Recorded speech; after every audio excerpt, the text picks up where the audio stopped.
জুলুম শুধু আমাদের জন্যই হারাম না, আল্লাহর জন্য হারাম। আল্লাহ তাআলা বলেন হাদিসে কুদসিতে, ইয়া ইবাদি, হে আমার বান্দারা, ইন্নী হারামতু যুলমা আলা নাফসি, আমি জুলুমকে আমি আল্লাহ নিজের উপরে হারাম করেছি।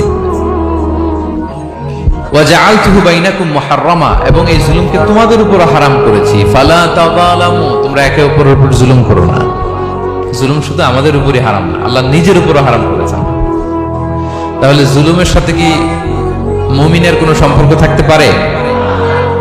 পারে না। এবং আল্লাহ তাআলা কখনো কোনো বান্দার উপর জুলুম করেন না। ওয়া আন্নাল্লাহা লাইসা বিযাল্লামিন লিল আবিদ, তিনি তার বান্দার উপর জুলুম করেন না। কোনোভাবেই যেন জুলুম না হয়ে যায়, এজন্য আল্লাহ তাআলা কিয়ামতের দিন মাওয়াজিনাল কিসত, ন্যায়ের মানদণ্ড তিনি প্রতিষ্ঠা করবেন, যাতে একটু ভুল না হয়ে যায়, জুলুম না হয়ে যায়। আমরা মাঝে মাঝে দোকান থেকে বস্তায় বস্তায় চাল নিয়ে আসি না, চাল